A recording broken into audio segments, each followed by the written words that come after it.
On Monday afternoon, the Inter-American Development Bank held a webinar to talk about COVID-19 and the implications on the Caribbean. During the live online show, Therese Turner-Jones of the Caribbean Country Department spoke about the multilateral institution's position on offering support to its members in the region. Turner-Jones outlines the priority areas of support that the IDB will be looking to support in the region. Here's a snippet of the presentation. To say that this is probably the biggest challenge is, of course, an understatement, and we've heard that throughout the world since day one. What we have been doing and what we have offered to all the governments in the region, from the Bahamas all the way down to Suriname, and I'm talking about from Argentina all the way to Ecuador and Chile in the bank's members, is to say, first of all, we have already an existing portfolio with each country. And to the extent possible, we would like to redirect some of those resources, first of all, to deal with the health crisis, because as you know, many countries in this region in particular have very weak health infrastructure.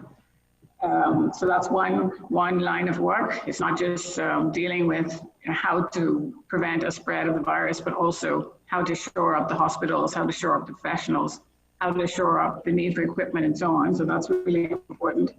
Second line of defense is, of course, can we redirect resources to help on the fiscal side to make it easier for the vulnerable, so people who are unemployed or will be unemployed as a result of this crisis. But imagine you're a small business in the Caribbean.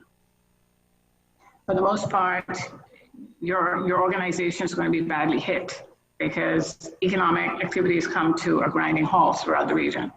So how do we make sure that at the end of this, those entities are still in some sort of position to survive? And that would mean providing, whether it's credit guarantees or through development banks or through the commercial banks where we have relationships already to provide these credit guarantees, but also to give those small, medium enterprises some advice about how to go about dealing with this crisis. This is also a moment for all governments in the Caribbean to take a look at how we do business and how we deliver services to the general public.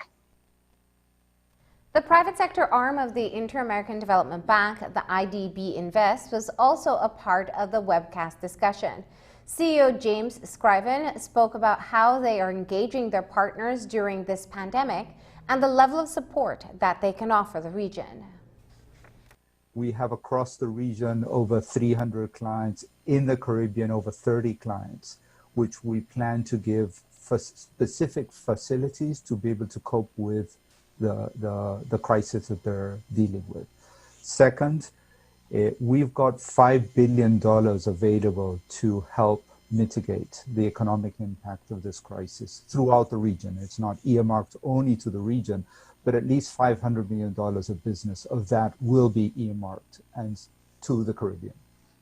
In addition to that, we are creating a very specific facility that is going to be approved at the board in the next 10 days to earmark specific areas that are directly impacted in the crisis. And I'm talking about the health sector, I'm talking about the education sector, I'm talking about the pharma sector, the sectors that can help address the current crisis that is going through, the health crisis that humanitarians are going through. So to sum up, we're a bank that for development purposes can lend to most of the countries that are connected today. Second, we have a very long-term view of development, and as such are not worried or scared about the economic cycles that we're all living through. We have a big counter-cyclical role. So this is a time where these institutions step up to invest more rather than less. Areas that we will be looking for very closely is work on the trade sector, where we understand many of the trade partners that are connecting with the Caribbean are backing away. Supply chains, as we know, the Caribbean is very connected to the rest of the world through global supply chains, and many of those are cutting down. So we're going to work directly with that. Through financial institutions, address lack of financial services to SMEs, small and medium-sized enterprises. So working with a number of financial institutions in the region to be able to channel money through them to continue to lend to the SME sector. And that's the news. Don't forget that tonight's broadcast is available in both text and streaming video at channel5belize.com. You can also connect with us on our Facebook page at facebook.com/News5Live. I'm Marlene Cuellar. Thanks for joining us, and from all of us here at News 5, good night.